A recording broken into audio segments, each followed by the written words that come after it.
ओम शांति। आज बाबा की 18 अगस्त 2020 के साकार मधुर महावाक्य है। आज के महावाक्यों में बाबा ने विशेष रूप से समझाया कि बच्चे बाबा को याद करने की एक लगन होनी चाहिए। सतो प्रधान अवस्था बनानी है तो याद का पुरुषार्थ करना है, याद का चार्ट रखना है। कई बच्चे बैठते हैं बाबा की याद में, लेकिन बुद्धि कहीं बाहर भटकती रहती है। अगर बुद्धि बाहर भटक रही है तो बाबा कहते वातावरण तो खराब हो जाता है। इसलिए अटेंशन रखो, बाबा की याद में कोई और याद ना आए। यहाँ तक कि बाबा ने कहा लोग अपनी बाजू पे नाम लिखवा लेते हैं। आपको ये बात याद करनी है, लिख लेना है कि मैं आत्मा हूं, मुझे बाबा से वर्षा लेना है। और बहुत अच्छी बात हम सबके लिए विशेष बाबा ने कही कि आपको समस्याओं में, परीक्षाओं में कभी भी मुरझाना नहीं है। जीवन में जब परीक्षाएं आती हैं, समस्याएं आती हैं तो हम उलझ जाते हैं, क्या करें, कैसे करें। बाबा ने कहा उस समय भी ये याद रहे, वह नजारा, वह जो दृश्य सामने आया उसमें भी वाह वाह करो, उसमें भी मनोरंजन अनुभव करो। करेक्शन करने की बजाय बाबा से कनेक्शन रखो तो उस समय आपके दिल से वाहवा निकलती रहेगी। इस तरह से आज की मधुर मुरली में बाबा ने हमें परीक्षाओं में कभी भी हम विचलित ना हो, सदा विजयी रहें और कभी भी कहीं उलझे ना। अगर उलझन आए तो उस समय याद करें मैं विजयी आत्मा हूं, वह नजारा, वह हर नजारे से कुछ सीख कर आगे बढ़ने का संकल्प। अब सुनते हैं विस्तार से। बाबा ने कहा मीठे बच्चे, अपनी सतो प्रधान तकदीर बनाने के लिए याद में रहने का खूब पुरुषार्थ करो। सतो प्रधान तकदीर बनाने के लिए याद में रहने का खूब पुरुषार्थ करो। सदा याद रहे मैं आत्मा हूं, बाबा से पूरा वर्षा लेना है। क्या याद करेंगे? मैं आत्मा हूं, मुझे बाबा से पूरा वर्षा लेना है। बाबा से गुण, शक्तियां, बादशाही पूरा वर्षा लेना है। क्वेश्चन है, बच्चों को याद का चार्ट रखना मुश्किल क्यों लगता है? बाबा बार बार कहते हैं चार्ट रखो, कितनी देर याद किया, लेकिन कई बच्चे नहीं रख पाते। उसके पीछे क्या कारण है? क्योंकि कई बच्चे याद को यथार्थ समझते नहीं हैं। बैठते हैं याद में और बुद्धि बाहर भटकती है। बैठे हैं योग करने के लिए, बुद्धि बाहर भटकती है, शांत नहीं होती। वो फिर वायुमंडल को खराब करते हैं। याद करते ही नहीं तो चार्ट कैसे लिखे? बाबा को याद करते ही नहीं, बुद्धि टिकती नहीं, तो फिर चार्ट कैसे लिखें? अगर कोई झूठ लिखते हैं तो बहुत दंड पड़ जाता है। सच्चे बाबा को सच बताना है। योग लगा या नहीं लगा, जब याद कर रहे थे बुद्धि कहां कहां गई, बाबा को सच बताना है। सच बताएंगे तो उन्नति होती रहेगी। गीता तकदीर जगाकर आई हूं। ओम शांति। रूहानी बच्चों को फिर भी रूहानी बाप रोज रोज समझाते हैं, जितना हो सके देही अभिमानी बनो। क्या समझाते हैं बाबा? रोज रोज समझाते हैं देही अभिमानी बनो, आत्म अभिमानी बनो, आत्मिक स्वरूप में टिको। अपने को आत्मा निश्चय करो, बाप को याद करो, क्योंकि तुम जानते हो हम उस बेहद बाप से बेहद सुख की तकदीर बनाने आए हैं। बेहद बाप कौन? शिव बाबा। उनके पास आए हैं सुख की तकदीर बनाने, तो जरूर बाबा को याद करना पड़े। पवित्र सतो प्रधान बनने बगैर सतो प्रधान तकदीर बना नहीं सकते। पहले पवित्र बनना होगा, तब तकदीर सतो प्रधान बनेगी। ये अच्छी रीति याद करो, मूल बात है ये। एक तो अपने पास लिख दो, वहां पे नाम लिखवाते हैं, तुम भी लिख दो, हम आत्मा हैं, बेहद बाप से बेहद का वर्षा ले रहे हैं। बेहद बाप से बेहद का वर्षा ले रहे हैं, क्योंकि माया भुला देती है। इसलिए लिखा हुआ होगा तो घड़ी घड़ी याद रहेगी।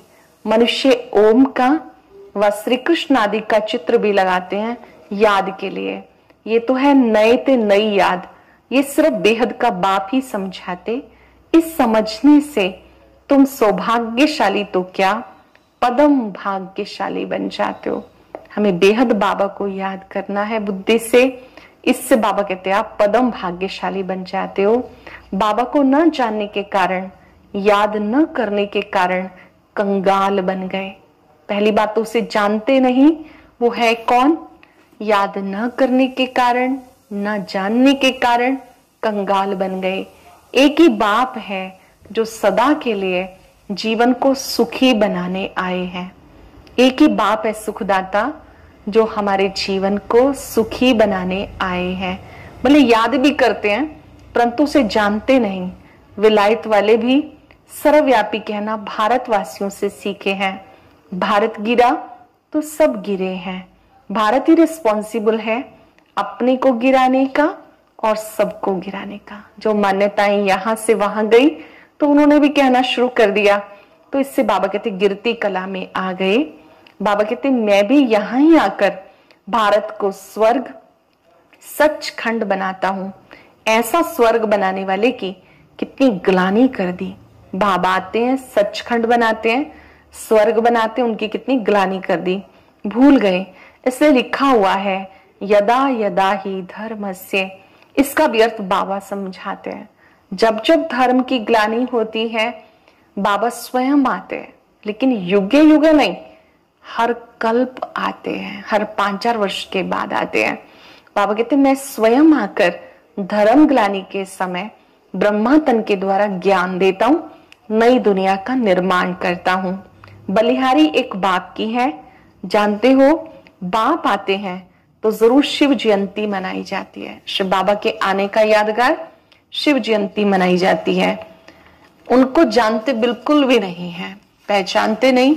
अब तुम बच्चे समझते हो, जरूर होकर गए जिसकी जयंती मनाते हैं। शिव जयंती मनाते हैं, जरूर शिव आया होगा, कार्य किया होगा, कुछ तो किया ही है। भारत में विदेश में विचित्र सी प्रतिमा हर स्थान पे पाई जाती है जिसके न हाथ है न पैर है। वो निराकार शिव ज्योति का ही यादगार है जिसकी शिवलिंग के रूप में पूजा होती है। बाबा कहते मैं ज्योति स्वरूप हूं, बिंदी की पूजा नहीं हो सकती, इसलिए कैसा आकार बना दिया जो न नर जैसा है न नारी जैसा। सतयुगी आदि सनातन देवी देवता धर्म की स्थापना वो ही करते हैं। बाबा आते हैं तो देवी देवता धर्म की स्थापना करते हैं। बाबा कहते बच्चे याद में माया बहुत विघन डालती है। कोई याद के चार्ट में 50-60% भी लिखते हैं, लेकिन समझते नहीं याद की यात्रा किसको कहते हैं। पूछते रहते हैं इसको याद कहें, बड़ा मुश्किल है। तुम यहाँ 10-15 मिनट बैठते हो, उसमें भी जांच करो याद में अच्छी रीति रहते हैं।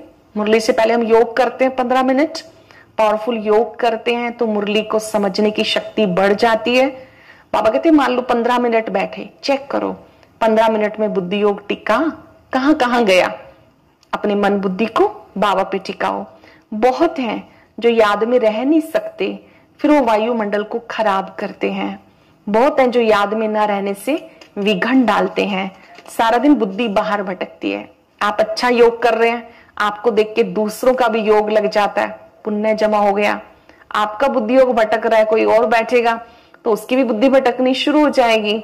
तो बाबा कहते वातावरण को अच्छा बनाना ये भी सहयोग है, और कईयों की बुद्धि बाहर भटकती है तो ये भी वातावरण में विघन डालना है।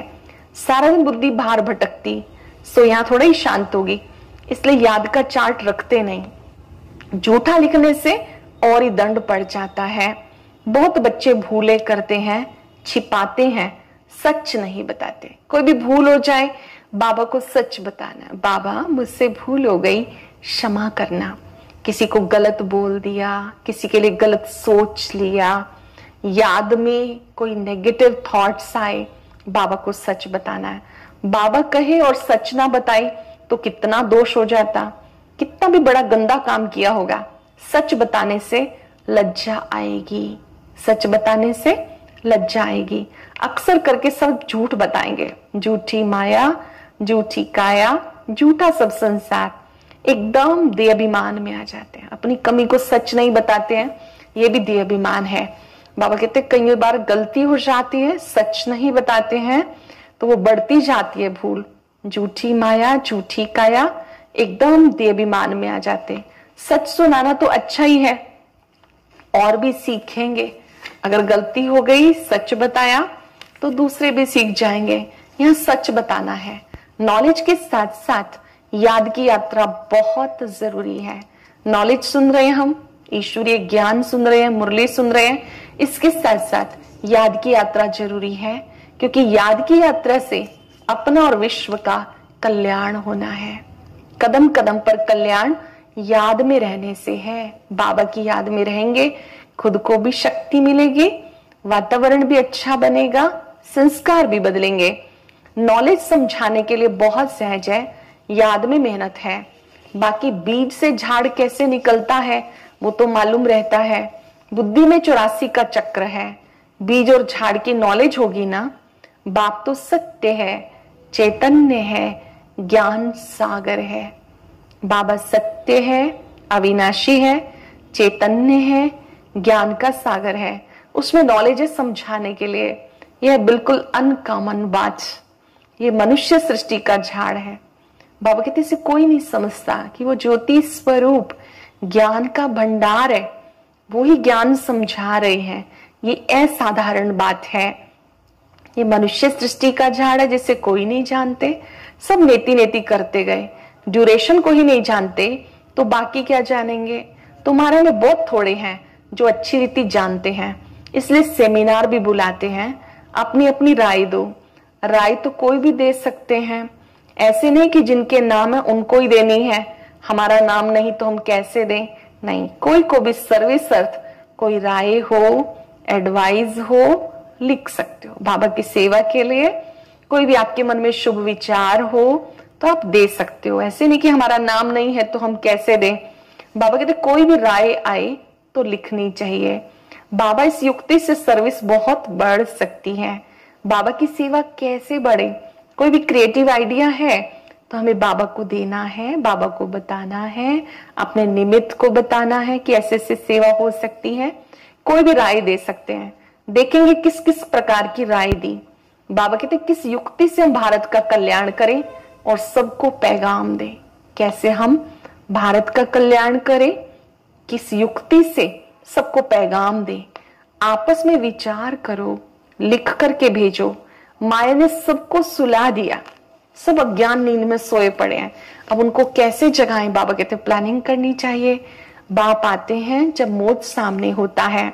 अब बाबा कहते वानप्रस्थ अवस्था है, पढ़ो ना पढ़ो मरना जरूर है। ये पढ़ाई हम करेंगे तो 21 जन्मों की कमाई जमा हो जाएगी, नहीं करेंगे तो बाबा कहते ये तो निश्चित है कि शरीर छोड़कर जाना है, मरना जरूर है। तैयारी करो ना करो, नई दुनिया स्थापन जरूर होनी है। नई दुनिया मतलब सत्युग की दुनिया आनी ही है। जैसे सुबह, फिर दोपहर, फिर शाम का समय, रात्रि का समय, फिर सुबह आनी ही है। ऐसे बाबा कहते अब नई दुनिया भी आनी है, नई राजधानी भी स्थापन होनी है। अच्छे अच्छे बच्चे जो हैं वो अपनी तैयारी कर रहे हैं नई दुनिया में जाने की, सच्ची कमाई जमा करने की तैयारी कर रहे हैं। सुदामा का भी मिसाल गया हुआ है, चावल मुट्ठी ले आया। बाबा हमको भी महल मिलने चाहिए, है ही उसके पास चावल मुट्ठी तो क्या करेंगे। बाबा ने मम्मा का मिसाल बताया, चावल मुट्ठी भी नहीं ले आई। सुदामा का तो मिसाल है ना कि चावल मुट्ठी लाया। मम्मा जगत अम्बा, बाबा कहते वो तो चावल मुट्ठी भी नहीं लाई, फिर कितना ऊंच पद पा लेती है। यहाँ पैसे की बात नहीं है, पैसे की बात नहीं है, जीवन बनाने की बात है। जो थोड़ा बहुत है हमें सेवा में लगाना चाहिए, पर अगर नहीं है तो बाबा कहते कोई बात नहीं, ऊंच पद के लिए पुरुषार्थ करना चाहिए, याद में रहना है और आप समान बनाना है।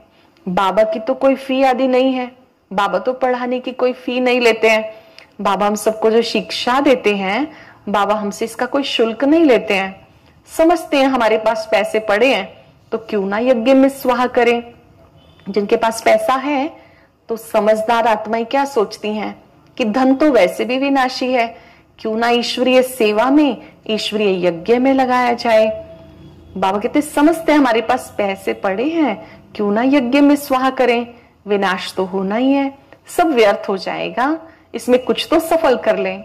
हर एक मनुष्य कुछ ना कुछ दान पुण्य जरूर करते हैं, वो है पाप आत्माओं को दान पुण्य, फिर भी उसका अल्पकाल के लिए फल मिल जाता है, फिर भी अल्पकाल के लिए फल मिल जाता है। समझो कोई यूनिवर्सिटी कॉलेज बनाते हैं, पैसे जास्ती हैं, धर्मशाला बना देते तो उन्हें मकान आदि अच्छा मिल जाएगा। अगर कोई मान लीजिए धर्मशाला बनाते हैं, मकान अच्छा मिल जाएगा, फिर भी बीमारी आदि तो होगी ना। समझो किसी ने हॉस्पिटल बनाई होगी, करके तंदुरुस्ती अच्छी होगी, हॉस्पिटल में दान देने से तंदुरुस्ती अच्छी, यूनिवर्सिटी बनाने से पढ़ाई अच्छी। और अगर कोई धर्मशाला बनाते हैं तो रहने के लिए मकान अच्छा, परंतु उनसे सब कामनाएं तो सिद्ध नहीं होती है। यहां तो बेहद बाप द्वारा तुम्हारी सब कामनाएं पूरी हो जाती हैं। जब हम सेवा केंद्र खोलते हैं तो एक सेवा केंद्र पर अनेकों आत्माएं ज्ञान प्राप्त करती हैं। तो बाबा कहते यूनिवर्सिटी भी हो गई, हॉस्पिटल भी हो गया, घर भी हो गया, तो बाबा की सेवा में लगाने से सब मनोकामनाएं सिद्ध हो जाती हैं। तुम बनते हो पावन, तो पैसे भी विश्व को पावन बनाने की सेवा में लगाना बहुत अच्छा है। आप खुद पवित्र बनते हो तो धन भी एक शक्ति है, उसको भी पवित्र कार्य में लगाओ तो बहुत अच्छा है। मुक्ति जीवन मुक्ति देते सो भी आधा कल्प के लिए। सब कहते हैं हमें शांति कैसे मिले, वो तो शांति धाम में मिलती है। तो सत्युग में एक धर्म होने के कारण वहां अशांति नहीं होती, अशांति होती है रावण राज्य में। अशांति का कारण 5 विकार है। गायन भी है राम राजा, राम प्रजा, राम साहूकार है, वो है अमरलोक। वहां अमरलोक में मरने का अक्षर नहीं होता।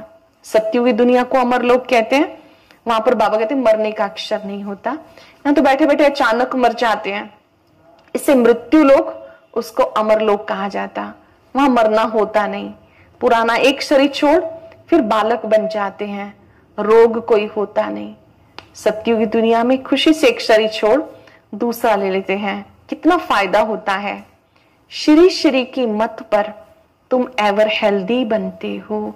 श्री श्री माना श्रेष्ठ श्रेष्ठ, बाबा की मत पर चलने से हेल्दी बन जाते हो। तो ऐसे रूहानी सेंटर्स कितने खुलने चाहिए। थोड़े भी आते हैं वो कम है क्या, कितने भी आते हैं भाग्य तो जमा हो गया। बाबा कहते वो कोई कम है क्या। इस समय कोई भी मनुष्य ड्रामा की ड्यूरेशन को नहीं जानते। पूछेंगे तुमको ये किसने सिखाया, अरे हमें बताने वाला बाप है। इतने ढेर बीके हैं, तुम भी बीके हो, शिव बाबा के बच्चे हो, प्रजापिता ब्रह्मा के बच्चे हो। ये ह्यूमैनिटी का ग्रेट ग्रेट ग्रैंडफादर है। आप इस ड्रामा की अवधि को भी जानते हो, 5000 वर्ष का चक्र है और कोई भी नहीं जानते।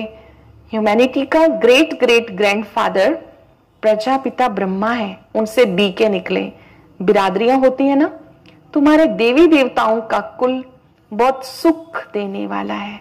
देवकुल की आत्माएं क्या करती है, सबको सुख देती हैं, सुख देके सुखी हो जाती हैं।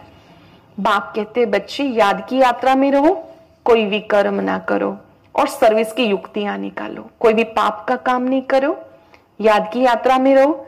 बच्चे कहते बाबा हम तो लक्ष्मी नारायण जैसा बनेंगे। बाबा क्या कहेंगे, कोई कहता है बाबा हम तो लक्ष्मी नारायण जैसा बनेंगे। बाबा कहते तुम्हारे मुख में गुलाब, इसके लिए मेहनत करनी है। ऊंच पद पाना है तो आप समान बनाने की सेवा करो। ऊंच पद पाना है तो मेहनत करनी होगी। तुम एक दिन देखेंगे एक एक पंडा अपने साथ 100-200 यात्री भी ले आएंगे। आगे चलकर देखते रहेंगे एक एक पंडा कैसे सबको लेके आते हैं। पहले से थोड़ा ही कुछ कह सकते हैं, जो होता है देखते रहेंगे। कईयों को सेवा का बहुत शौक होता है, बड़े बड़े ग्रुप माउंट आबू लेके जाते हैं बाबा से मिलाने के लिए।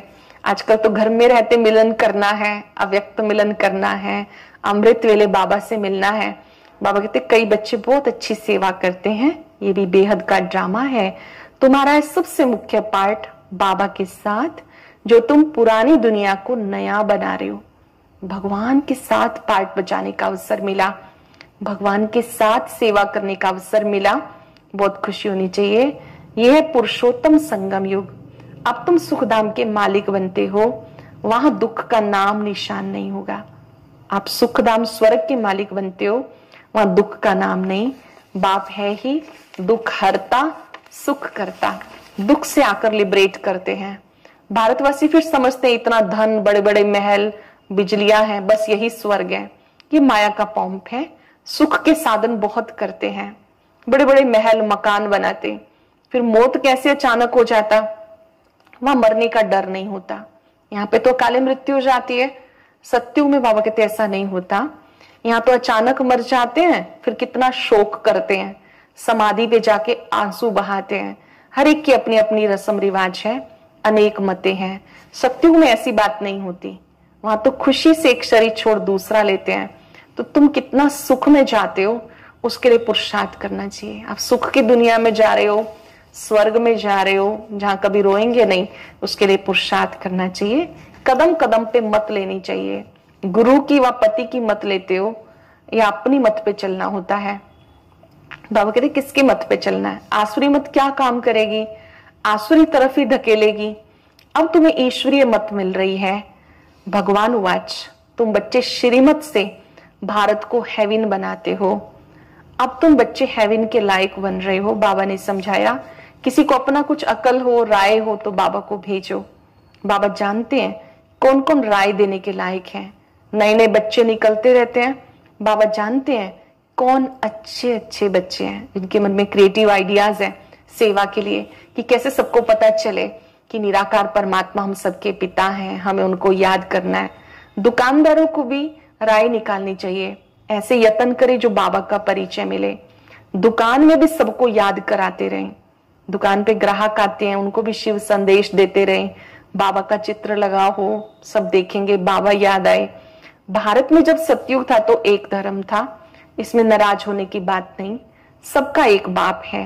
कहते माम एकम याद करो तो विक्रम विनाश हो जाएंगे। बाबा कहते बस मुझे याद करो तो विक्रम विनाश हो जाए, स्वर्ग के मालिक बन जाएंगे। अच्छा, मीठे मीठे सिक्किलदे बच्चों प्रति माता पिता बाप दादा का याद प्यार, गुड मॉर्निंग। रूहानी बाप की रूहानी बच्चों को नमस्ते। रूहानी बच्चों की रूहानी बाप दादा को नमस्ते, गुड मॉर्निंग। शुक्रिया बाबा, शुक्रिया। धारणा के लिए सार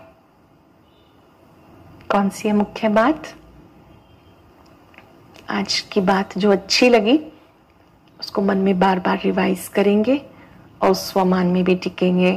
पहले पॉइंट है, श्रीमत पर चलकर सारे विश्व को स्वर्ग बनाने की सेवा करनी है।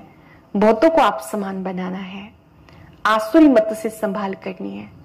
कभी भी आसुरी मत पे, रावण के मत पे नहीं चलना। याद की मेहनत से आत्मा को सतो प्रधान बनाना है। सुदामा मिसल जो चावल मुट्ठी है, सब सफल कर सब कामनाएं सिद्ध करनी है। जो कुछ भी पुराना तन मन धन है, बाबा की सेवा में लगा के सफल करना है।